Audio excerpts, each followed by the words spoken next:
or just SD, mostly just a Luna. So EG can go back for their Wisp plus Underlord opener that they've done before, or you have to address the SD. And that is indeed what they do, meaning that OG can get their they can get their hands on the Underlord, which was the one that we were expecting, but I don't think we were expecting Lone Druid in the hands of OG. Are we going to see Wraith King? That's exactly what I was thinking. The Zai Wraith King is something that always pops in my head as a support, but they could probably run it easier into the RTZ Why factor. does the Wraith King then comes to mind when you see this draft? He does 500% crit versus the Lone Druid Bear. Yep. That is a very squishy bear. Yeah, with the Soul Catcher on top too, it's quite an immense amount of damage, and I don't think this probably deters them a lot from picking the Luna. But as I say that, they grab it anyway. It's just different when you're playing with Shadow Demon Luna, even though there is that bear in order to tank up the Lucent beams from the Eclipse. Yeah, SC Luna's much stronger. Much different Luna. Monster. Yeah. Yep. We still have the IO in the pool as well. We saw Evil Geniuses themselves running the IO with the Underlord together, and basically be unkillable no matter how many ultimates you throw at them. That should be a worry for Evil Geniuses, surely? Possibly. Possibly, yeah. Just Wisp Lone Druid sounds a little... I guess it's okay. Yeah, you can overcharge the bear and everything too. And you play now with the carry Lone Druid, so he just kind of sits in the back line. Could be pretty decent with it. Wouldn't be surprised if we do see it banned out. But at the same time, Luna's pretty decent as well versus Wisp. I was going to say the Enigma is also extremely good. That's probably what EG's looking at. But yeah, OG doesn't want to play against that again. Did they do Winter Wyvern before? Or one of the teams do Winter Wyvern versus the Underlord?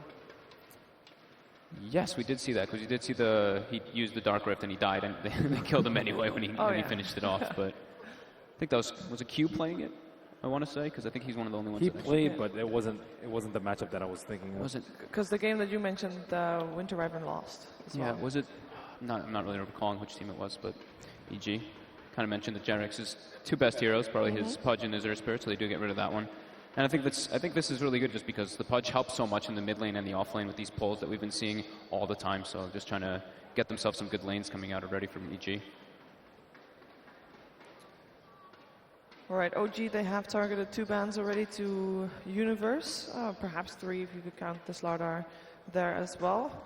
Any other heroes that you would be worried for Universe to do well against? Possibly a Lone Druid on the Timber, I think.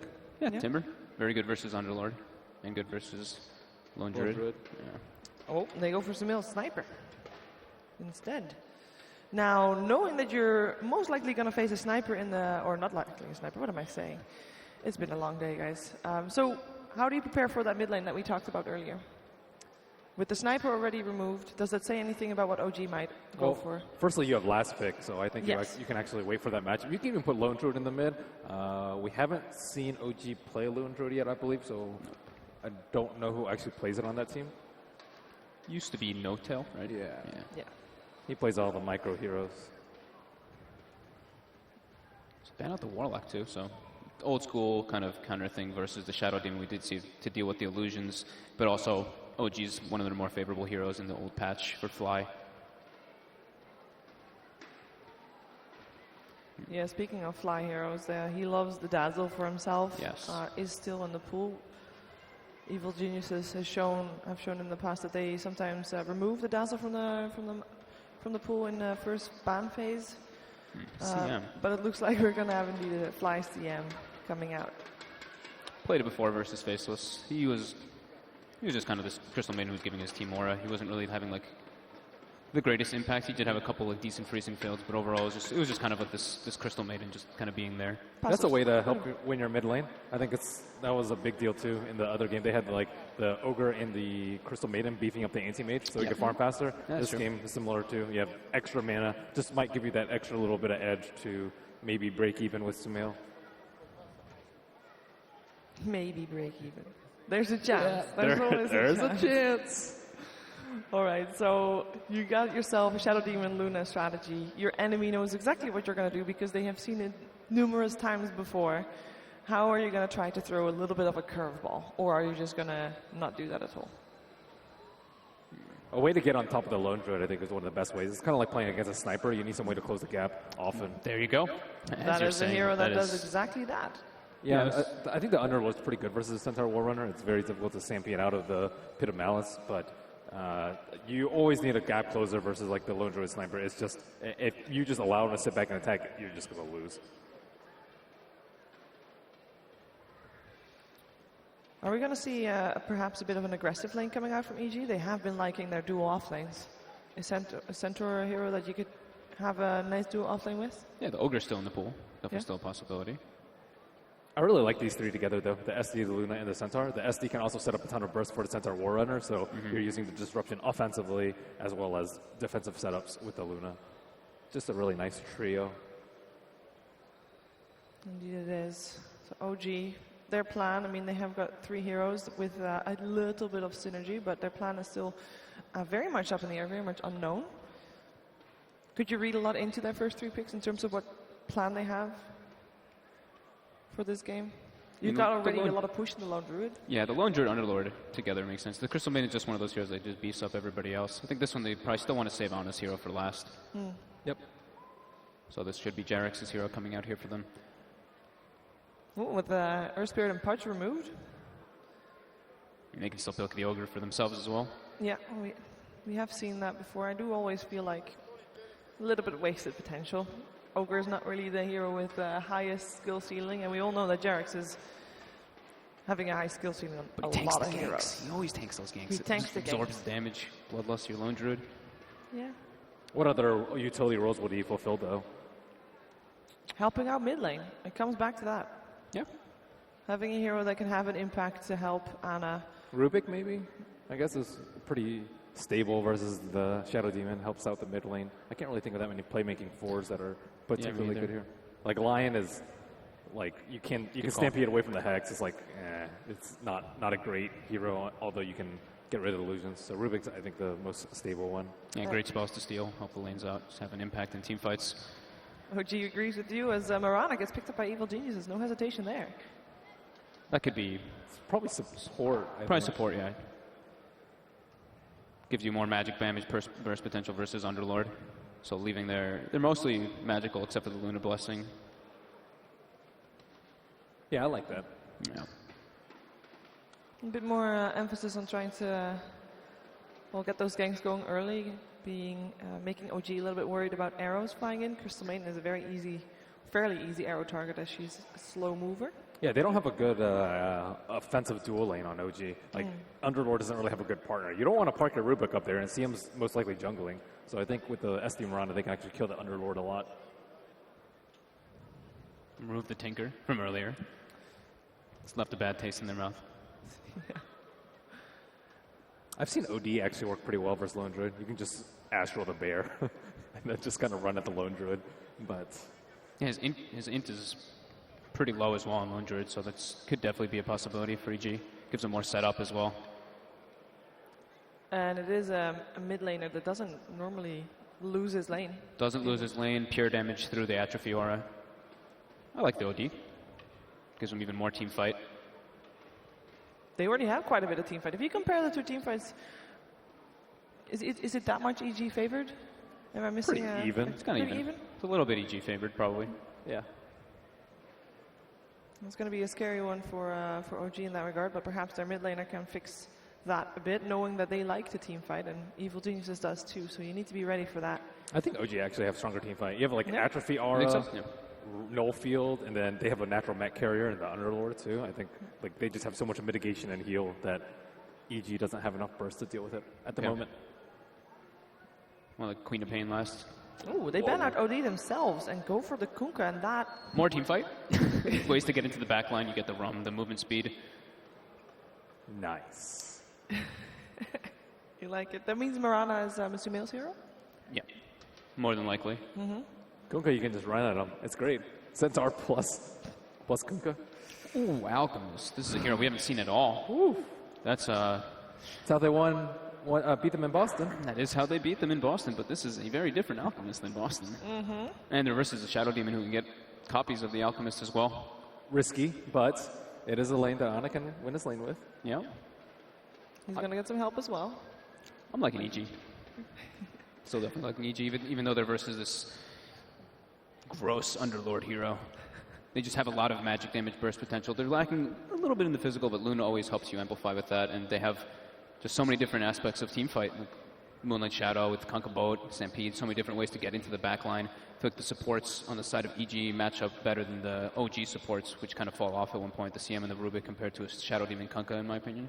I like OGs a lot. I think it's going to be pretty hard to invade the Alchemist jungle with their lineup. I think that like the Pit Lord just being around that area, just it's going to be very difficult to stop this farm. I think, unless Sumail gets crazy. So you've got yourself a split panel there. Good stuff. Guys, Good it stuff. is 50-50 here. Let's hear what our commentators have to say about this first game of our grand finals. It is over to OD Pixel and Gods. Thank you very much, Shiva, indeed. We're here getting ready for Game 1 of the Best of 5 Grand Finals. OG up against Evil Geniuses. I'm OD Pixel, I'm here with Gods, and already it's starting to kick off. Look at these drafts, Gods. It's crazy. We've had this whole entire tournament, and yet still now at the later stages, we're seeing different heroes. We are. We get a bit of the same, your SD Lunas. Alk isn't really the same, considering that the new patch, it's been completely forgotten, but the Lone Druid suddenly coming out just today. We've got the Alchemist making a late appearance, and EG getting aggressive. Here they do hit the combo straight away onto the Rubik. Jerax is down, and Zai picks up first blood. A little unfortunate there, really. I mean, he did see the movement earlier, Jerax. He managed to spot them as they came down, but he stuck around, ends up paying with it.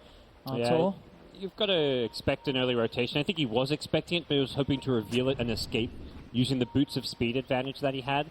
But he just got caught a bit too deep, and EG, you want to contest those early bounty runes. You're versing an Alchemist. You've got SD Luna Kunkka. You've got a great kind of combo with the Mirana Arrow as well to follow the disruption. You're looking to stop those bounty runes being claimed, and they'll get 3 of the 4 bounty runes due to this. Absolutely, there we have it, Nota. Snagging one. Crit will be able to take the one here from the Radiant side of the map on his way over. Looks like, S4 wanting to prioritize the block on this lane rather than looking to secure the rune. And also understandably worried about EG's movement here as this 3-man, as we've already seen the devastating effects it can have. No-Tail stole one with his Spirit Barrel. I was looking at this like, wait, how did they get... Yeah, okay, no, I see what you mean. Nice little play. Making sure they actually end up splitting the bounty runes.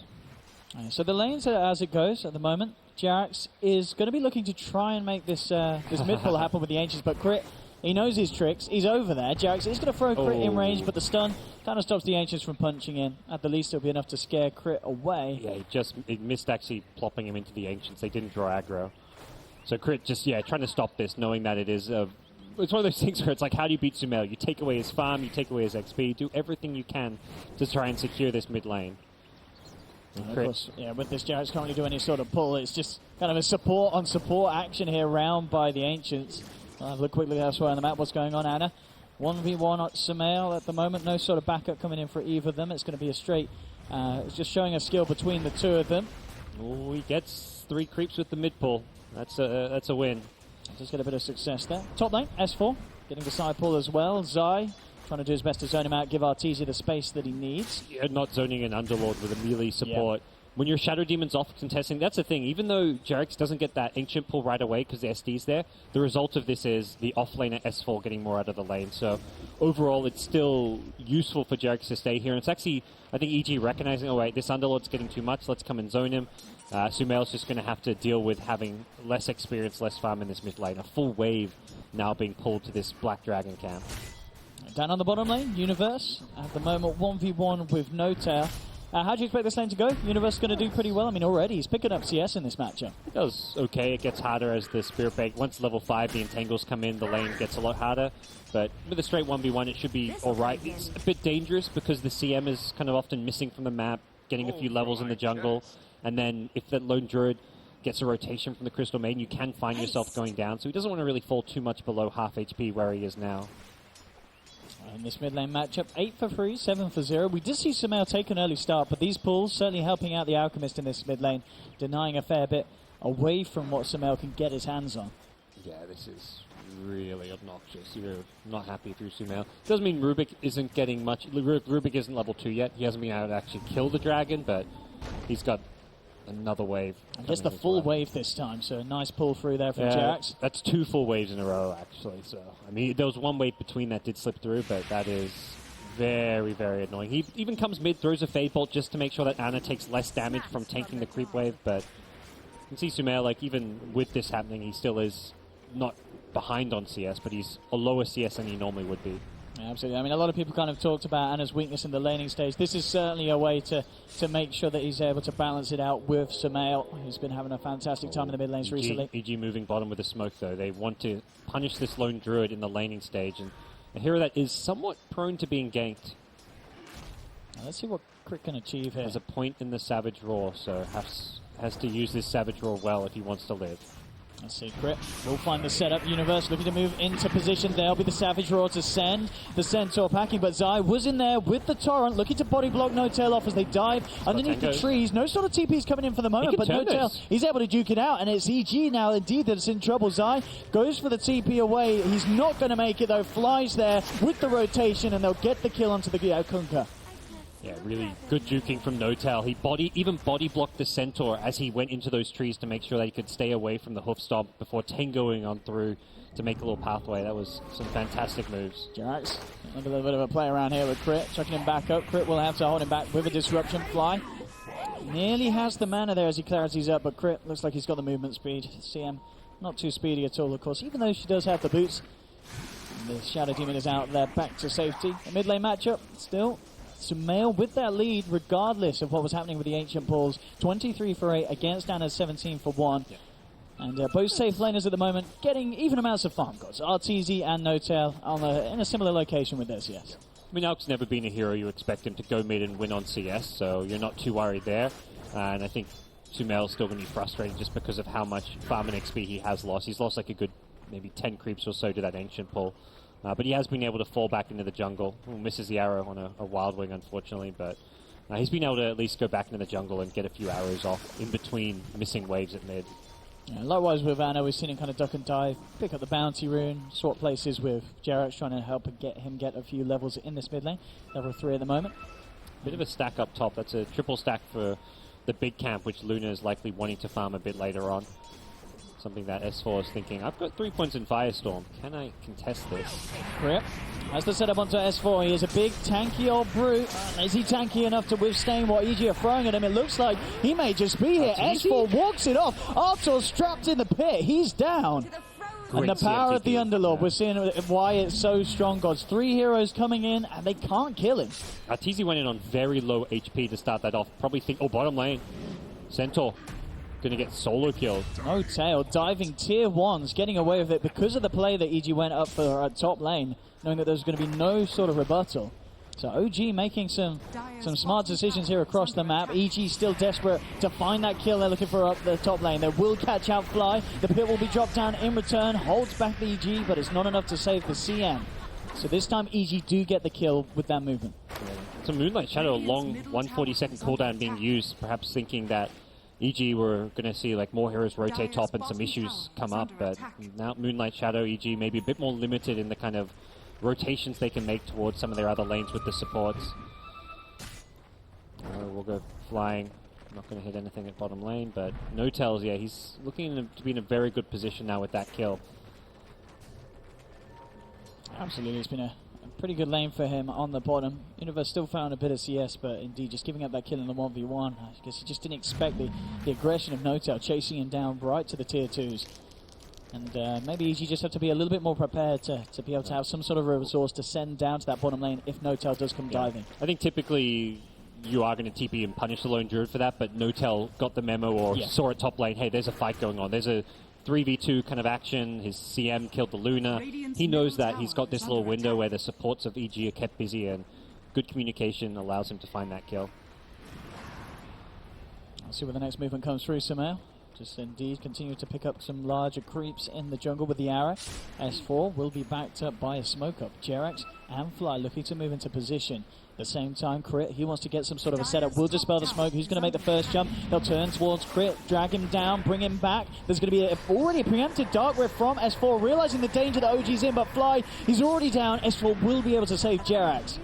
But they still lose a kill here to EG. Yeah, good move with the Dark Rift. As soon as you see that run up top, you're like, okay, EG's committed a lot of heroes up here. There's a Luna Eclipse. There is no way you can take that fight against the level 7 Mirana and the Eclipse, so making sure that it's just a single hero casualty. You could almost see Fly living if that Dark Rift managed to get off half a second sooner. But again, it's EG kept busy at top, which means No Tail is zoning Universe away, getting good damage under the tier 1 tower.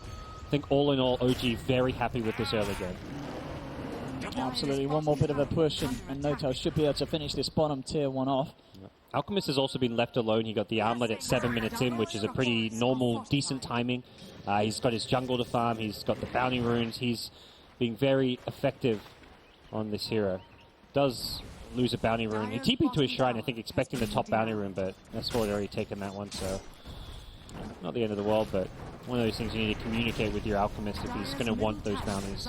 Bottom lane, the tower did go down. Zai did manage to find the deny, but immediately Notel, after getting the objective half done down on the bottom lane, moves up towards the top lane. That's fine. I mean, it will slow down your item timings a little bit, not getting the tower last hit, but he makes the right move. You take that tower and you immediately get out of there. There's a big stack waiting for you up top, as well as another tier 1 tower to take. You can't solo push a tier 2 bottom tower, but what you can do is swing top, join you up with your team, and take this tower, perhaps trading for EG, getting a tier 1, but as a lone druid, you just want to get that Maelstrom up as soon as possible. We had Zai there in the Radiant jungle with eyes onto Ana. There was a bit of backup moving across, but of course this ward from OG spotted all the movement from Sumail and Crit coming through, so they knew to keep Ana back. Yeah, you really need control of that big Radiant jungle at the bottom if you want to be farming that Radiance at a big time for an Alchemist. So EG knowing this, they get in, they get down an aggressive ward. They're also pushing this bottom tier 1 tower, which helps them take control of the Radiant jungle. So Ana's going to have to get a bit more creative with where he farms. Maybe just slow down his farm rate and just farm on this left side where he is now. There's Ancients there, there's the Bounty Rune, and there are a couple of camps. So he's probably just going to see a slower farm rate now that he's lost control of his jungle. So it looks like, as well as you were kind of mentioning with Ana's farm, Armlet, Radiance, and then kind of the Manta Octarine Boots of Travel. You don't think we're going to see any sort of item that indicates he wants to get involved earlier? Probably not. Sometimes you see the fast Blink Dagger pick up. Nice mid lane, yeah, Sumail. Sumail getting a solo kill. Got a good connection with the arrow, and Jerax can react quite in time. I'm going to use the Stampede, and it looks like they were trying to get into position maybe to have a bit of a go onto Ana. But Ana's already out of there. Still 4 for 3 at the moment. EG with the leading kills. The farm's good for the Alchemist. And of course Notel continuing to get a lot of space. Ever since he moved up to this top lane, we're yet to really see EG look to do anything to push him back out of it. Yep. He's having a great game. And you kind of talked about the Alchemist and his build. He's still top of the net worth, but he's not getting that ridiculously good Radiance timing. That 12-13 minute Radiance is kind of like the ideal timing in a good game, but even a 15-16 minute one is going to be fine. The big thing is not getting slowed down by dying. So he's just taking the slow, steady farm. His team is leaving him this safe bounty rune up top.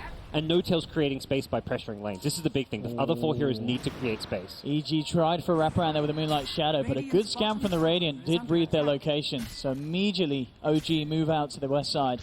OG's playing very good defensive Dota. EG's making the right aggressive moves. They're pressuring the bottom lane. They've taken over the Radiant jungle, 2 aggressive wards, but they just haven't been able... It's really just OG reading them. Like, they've used the scan into there. They're just reacting very well defensively, and EG really want kills right now. They don't want to let OG get to this timing where they're going to have a Radiance on Ana and a Lone Druid pushing down all their towers.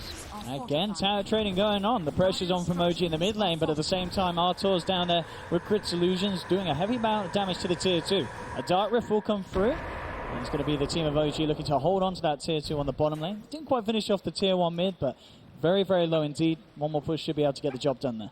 Yeah, this is still fairly even, I'd say, between the two teams. It's going to come down to whether or not EG can kind of force a fight. Probably around the Universe Blink Dagger is going to be the big key item timing for them, where they'll start using up their smokes, and if they don't find kills with Universe's Blink, they're probably in trouble at that point with the scaling of the Lone Druid, the Alchemist, and just the sheer team fight of OG. Something Ben mentioned is you've got all this damage mitigation. You've got the Rubik Null Field, you've got the Atrophior on the Underlord. Team fights will heavily favor OG in the late game, as well as the mid game, assuming OG can get their items up. And do you like this decision from Notel? First start in this game, getting himself the Maelstrom on the Lone Druid himself. Yeah, he's going to be going this new right-click build. It seems like the optimal build at the moment on Lone Druid.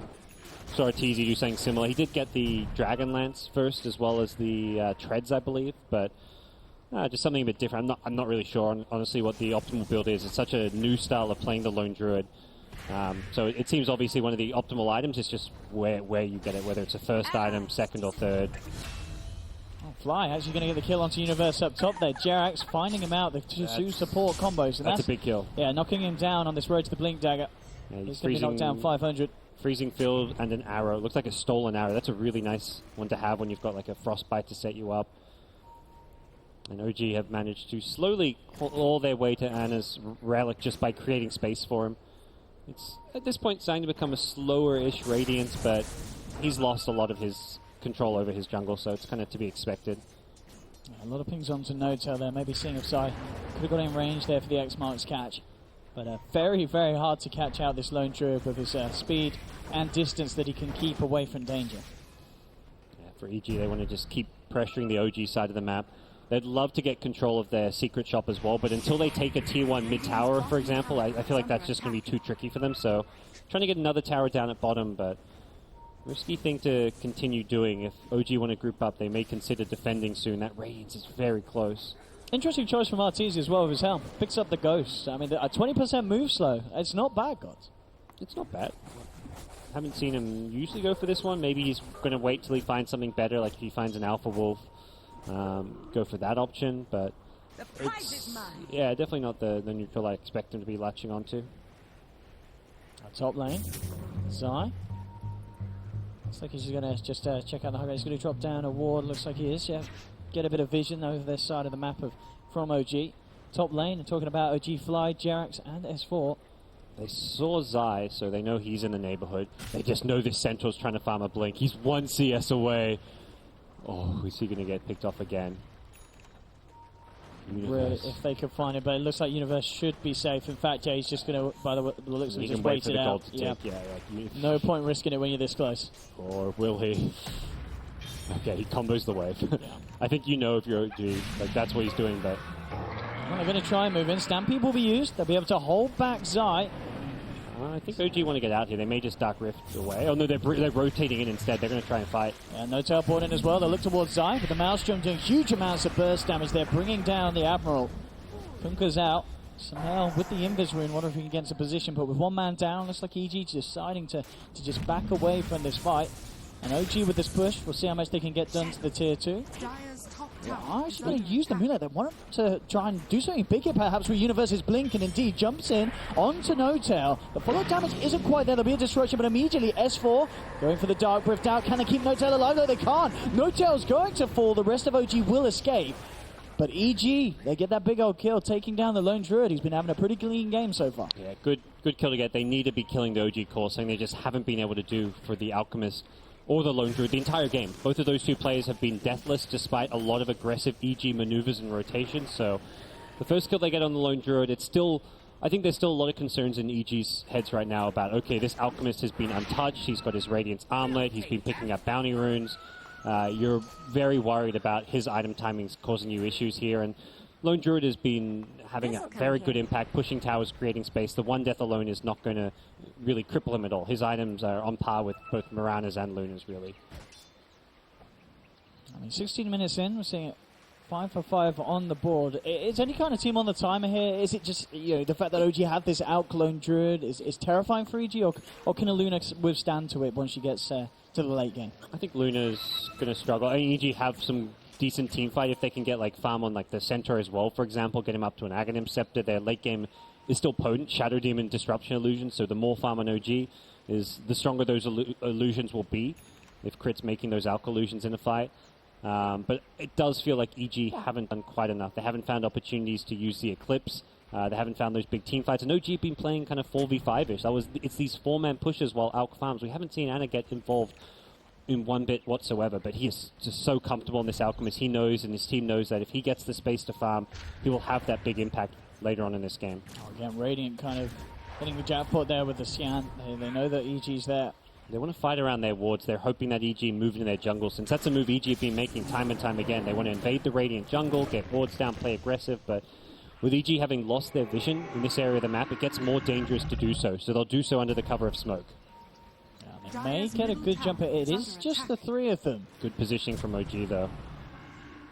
Yeah, OG realizing that Something's up, and after their smoke themselves wore out, they back away. EG have got Crit and Arteezy moving over to join them. It's going to be a potential full 5-on-5. Jarax moves forward. He's going to be the first to be jumped on. Immediate elimination of the Rubik. Zai looking to set up for more. Gets the X mark. Boat coming through as well. A good pit from S4 holds them back. The Fear as well has kind of split Sumail away from the rest of the team, but Fly to fall. EG coming out on top so far. Anna revving up the concoction, but already EG's out of there with the Moonlight and the Stampede. They give themselves the 2 clean kills and make sure that there's no way that OG can punish them for it. Anna queued the stun pre-TP. There was, I think, a moment of hesitation with EG there. I was watching Anna like, okay, is he going to boot to travel in for this fight? Because it was a fight OG could have potentially won, but Anna waited maybe a second or two before deciding to come. Well, perhaps the team said they were just going to back off and just lose a support and keep on farming. I think OG are just fine if they lose a Rubik and continue to farm, which is close to the end result. They lost to CM as well. Not the biggest deal for them. They're still farming at a very good rate on both Alchemist and Lone Druid, but EG getting more map control. They get another deep ward in this Radiant jungle, which is key for them strategically, and they put themselves in position to try and take a tower up top with Arteezy. Talking about Arteezy as well, the net worth of him and Sumail looking very impressive indeed. A clear 1,000 or so ahead of No-Tail's Lone Druid. So they're going to be very happy with the progression that they've got. Arteezy, Dragon Lance, Yasha, Helm in the bank. Sumail very close to having that Blink Dagger on top of the Aghanims at this 19-minute mark. Yeah, I think if you're EG, you're kind of happy with how Luna and Mirana are doing at this stage. And you're going to be making your next moves around perhaps one more item, like get a Manta Style on Luna, get the Blink Dagger on Sumail, and you've got a lot of damage output between these two. The spell amplification from the Mirana talent is going to be really nice as well, as far as just being able to burst people down, and definitely something that Lone Druid can be prone to. They've got good gap close, which is perhaps, I mean, you're looking at this new Lone Druid to kind of talk a bit about it. It's all about this heavy attack range. It was part of the reason why it was so successful last time these two teams met when Arteezy was playing it, is this huge range he has. He never was getting hit by Eclipse from Luna because he just outranged everything so badly, but against Centaur Stampede and the Mirana with a Blink to kind of be a gap closer, it's a lot harder to play this ranged Lone Druid because you kind of lose that big attack range advantage. Looking at some of the sports and easy as well, Zai has queued up the Midas. It seems like this is starting to be a trend that's sort of coming back, Gods. We're seeing games where supports very early on, once back, they're going to those Midas pickups. Yeah. For position supports, Midas is a great item on a lot of them. Well, heroes that, like Kunkka, just don't need items. You're all about just getting your spells off in a fight. There's no big game-changing items. You've got the utility items, the initiation from the Centaur, so you're happy to go for that Midas pick. Top lane, looking for the setup. Crit, Demonic Purge into the disruption. Zai won't quite get out the initial torrent. Eclipse coming through as well from Arteezy, but it's not quite enough damage. That will be enough, though, as they bring him back into the boat. They take down one. Anna will find the Shadow Demon in return. EG, they're going to stick around for this. They have the Moonlight Shadow, though. Anna, a bit too big for them to tackle at the moment with the Radiance Burn, chasing them down. Arteezy falling low, but a good stomp from the Universe. The Stampede as well. Arteezy survives. Terminus takes one, finally gets taken down. Jerax comes in with a Fade Bolt, and with the help of Fly, they've beaten down a third. Zai, can he catch out anything else? He's going to have another torrent. Looks for the setup onto Fly, brings him back into the reaches of Universe, and they'll cut down a third. The trade ending there, 3 for 3 between the two teams. EG losing both their big players in Sumail and Arteezy, though, so OG slight winners of that one. Gold-wise, they do lose, but it's gold going to the Kunkka, the Centaur, and Lone Druid surviving, so I feel like it's slightly OG favored. It was also a fight fought well on EG's side, so we're not going to see any EG objectives to follow it up. But it's almost like an even fight to kind of talk about that one. But very good plays from Jerax's Rubik. Stole a hoof stomp in the end, was blinking, or not blinking, he just moved in aggressively, got off a nice hoof stomp. And on EG's side, they did a really good job to burst down Anna when they did. Otherwise, that next stun that he was about to throw was going to cause all kinds of problems. Big for Jerax that he survived, got a bit of gold from that, very close to that blink himself. 200 gold, and he's going to have that in play, and as you already mentioned, a lot of nice spells that he can look to take away and combo with that blink. Radiant's top tower is under attack. See what the next plays are going to be. Anna's going to try farm with that Octarine. Just needs a bit more HP, survivability. If he had even just a bit more HP there, it would have been a very different fight. It's a decent game for Acceptors to be pulled. Looking at Rubik and the supports mostly, Rubik, Crystal Maiden, their ulti upgrades. The Lone Druid one is not that scary because the bear isn't getting items. So pulling a Lone Druid and Ags is more just a stats thing at this point. but still going to be interesting to see how things scale past the point where Alchemist is 6-slotted. That's really OG's timing. Get Alk his 6-slottedness, and then beyond that, they're not going to get a whole lot scarier because the Alk does kind of cap out very, very early on. Do you feel like we're going to see either team look to force the Roshan, or do both lineups kind of require getting a kill before heading into the pit at this stage still?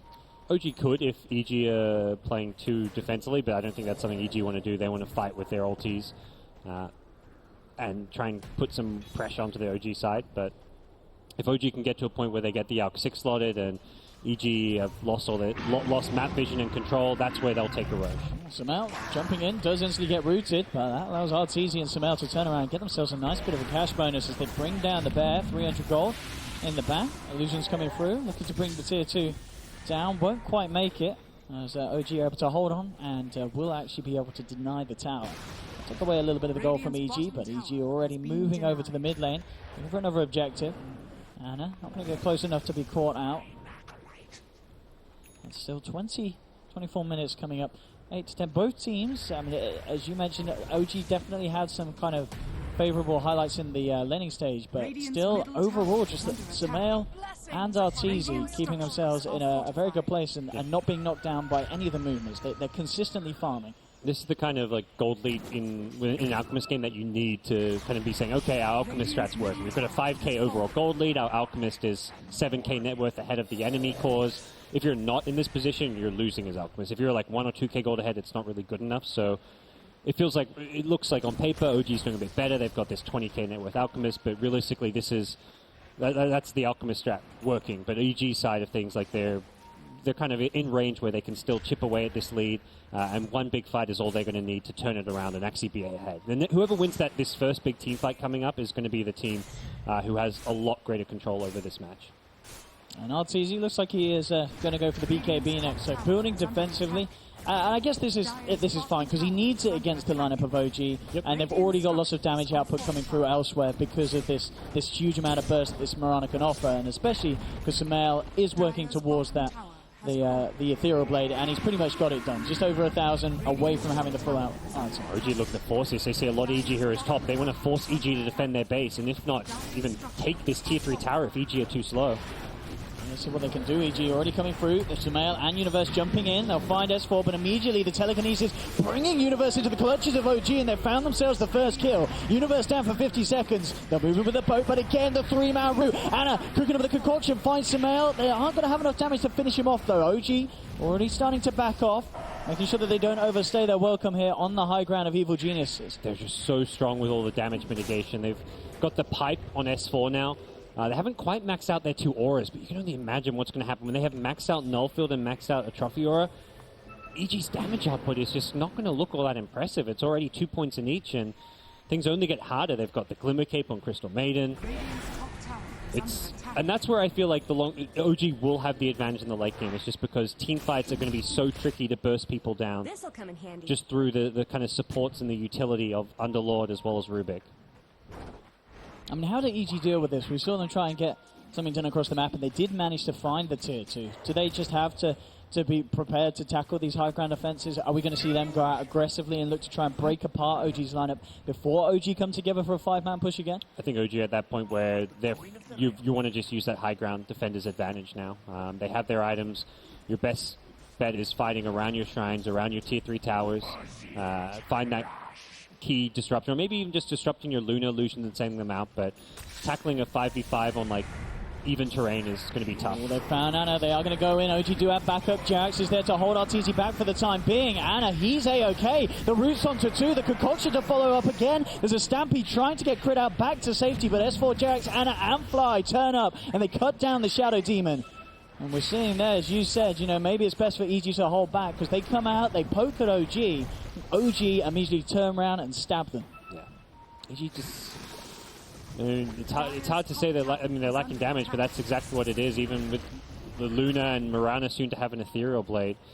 Their approach to these fights has to be find that key hero to burst down at the start. And that's where whoever that is going to get Glimmer Cape, but you just need to throw as much damage as possible. Blink in, Hoof Stomp, followed up with the Ethereal Blade, Starstorm combo. You've got to get that fast, quick kill. Ideally on someone like Anna. If you go on Anna, though, you have to kill him. Otherwise, he's going to regen incredibly fast with this Octarine Chemical Rage.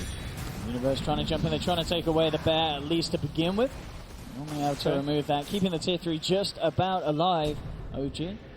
Just going to send down a TPing out, the rest of them backing away as well. So OG, as soon as they realize that EG are kind of pulling together this full 5-man defense, they break it off. They're fine playing the farm game, guys. Yeah, and by pulling EG back to defend their high ground, it means they're not farming. Well, you can then TP back and farm 2-3 lanes. So EG know they're kind of being out farmed now. This gold lead is starting to increase in ways that EG aren't going to be too happy with, and EG decide they've got to make a move, get aggressive. They perhaps guessed wrong, thinking that Roche might be where they are, but that is not the case.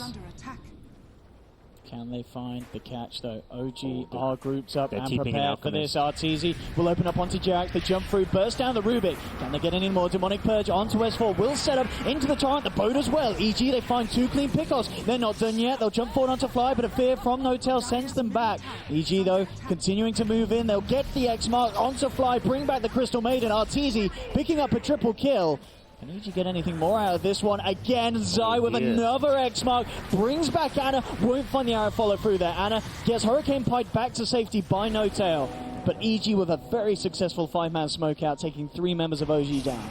Yeah, they got the high ground ward up there after the first pickoff. So at that point, OG, like, easy to say in hindsight, oh, they should just let the Rubik die and not fought at all. But Alchemist had already preemptively TP'd in. He was stuck to the north. So in order to retreat, he had to walk past this ward, and EG had great vision, great control and catch with the Kunkka, so they get the kills and put themselves in position to take Roshan. OG, if they want to stop this, they've got to react fast, and it doesn't look like they're going to be here in time. That is a really fantastic move for EG. It feels like that's the kind of play that's going to get them back in this game. Is he going to do it? He wants to do it. He's heading straight in. In fact, Roshan's not quite dead yet. Ana moves in. Is he going to be able to take him? He is. He gets it, but Zai will snatch the Aegis. EG still secure the Aegis. EG falling low. S4 moving in the midst of it all. Arteezy has already popped the Eclipse, bringing them down, but it's in fact EG that's falling. They've lost 2. Jerax stole the Eclipse and turns around the fight, and they're going to be able to kill Zai for a second time by the looks of it. Sumail will jump back in, burst down Fly, but OG turn in, bring down the Kunkka as well. And OG there, they get the Roshan kill, they make sure that the Aegis means nothing. Huge amounts of damage coming out from Jerax, I'd imagine from the Stolen. It doesn't even show, they're 66 low. Jerax blinks on the high ground. There we go, dragging in one, Shadow Demons out, the buybacks have to come through. EG, they've got to throw everything at this to stop OG from getting away with this push. 2 buybacks coming in, can they get a kill off the back of it? Jerax is being chastened down here by the illusions of the SD, and it will burn out. And OG maybe getting a little too giddy with that play. I mean, it did force out 2 buybacks, I guess. For a Rubik, it's true. Definitely okay with that. It was a very aggressive play, and I love that Jerax just immediately blinks on the high ground, knowing there may be someone there defending, and killing a Shadow Demon is a big deal when the disruption can be so annoying to push into. Making illusions of Alchemist or Luna can be big thwart in that push, but I mean, just looking at the net worth, I mean, kind of the whole fight and the buybacks coming into play, giving OG that huge boost here, nearly bringing them up to about the 12,500 net worth lead. That's the Luna buyback, so if you find that Luna sometime in the near future, that's a long respawn on Arteezy and potentially a game-winning play for OG to make. I'm going to start working on that first Aghanim Scepter, it looks like, as Alchemist will be sending that one. I was going to say, what's the Aghanim's priority here for the side of OG? Is Rubik the first priority? I think it might be. Especially if he's stealing Eclipse, God. CM ulti is pretty fantastic, but Rubik is, it's Jerax as well, you know? It's like one of those things where... Mid lane. Oh dear. Jump in from Sumail, but immediately OG punishing Sumail. He's out, and he's out for the count for good. 75 seconds. And that is a man that did not save for buyback, gods. OG, I mean, they could look to try and punish this pretty heavily. A whole man down. Universe is immediately split pushing the bottom lane, but that's still just a Centaur, not a hero you're thinking, oh, that he's going to take up base that fast. And top lane's exposed, so they may get 2 lanes of racks off of this. Oh, it's a painful death for Sumail. If OG can get away with this push, can EG hold with the 4 of them? Universe will jump in. It's a good Torrent combo. Jerax, though, immediately on the backlines with the stolen boat. Jumps it out here. Jerax is pulling it off here. He keeps himself alive, and because of the stolen boat, he got it over his team. They've got the rum on them, so the damage that EG's doing is absolutely minimal. With the Atrophy Aura and the Kunkka's rum, they can't even tickle OG. They just stick on the high ground. Fortification will come through. But OG, they'll take down the tier 3. They'll confidently move on to the racks as well. doing huge amounts of structural damage to EG. Universe comes in desperately trying to slow it up, but look at No-Tail with the Scardy, the damage the Lone Druid is doing. That's going to be Universe out. Arteezy to fall as well. Neither of them with buyback, of course, as Arteezy is still on cooldown. And Jax, he's just starting around, walks in with the Who Stomp into Shadow Demon. It is GG, it certainly is. OG taking game one. Very, very flashy as well. And it's really nasty to point at a certain bit, but that Sumail death hurt them so much, gods. It did. The game was definitely going kind of downhill for EG at that point already, and I think you could really see it in some of those team fights where OG just have such good sustain between some of the auras, and EG couldn't really keep up. They needed to find more with some of those early rotations, and I think they knew it too. They were in the Radiant jungle. They were playing very aggressively, making those smoke rotations, taking over the Radiant jungle. Alchemist did not feel safe in his jungle. He spent his entire time farming the 3 camps by the secret shop. But the beauty of this new kind of jungle and the bounty runes means Alchemist, those 3 camps in the bounty rune was enough to still get him a pretty good timing on his Radiance. It really was. I mean, we're kind of seeing one of the ways that OG can just make sure that Anna excels. You know, he's a man that struggles in the early laning stage, but he's brilliant at the farming, brilliant at the mid game and the late game fights. Yeah. So just have Jarex making those pulls, ensuring that Anna gets that leg up to get the farm that he needs, join with the teams, make the pushes happen. No-Tail showing us the lone druid build again that we've seen a few times, 4-1-10. OG with a great start here to game one. EG as well, we saw Artur and Sumail. They were farming, they had a great time, but just a few mistakes at the end ended up costing the game. And this final already off to a fantastic start. Don't go away, ladies and gentlemen. We're going to have game 2 very shortly around the corner between OG and Evil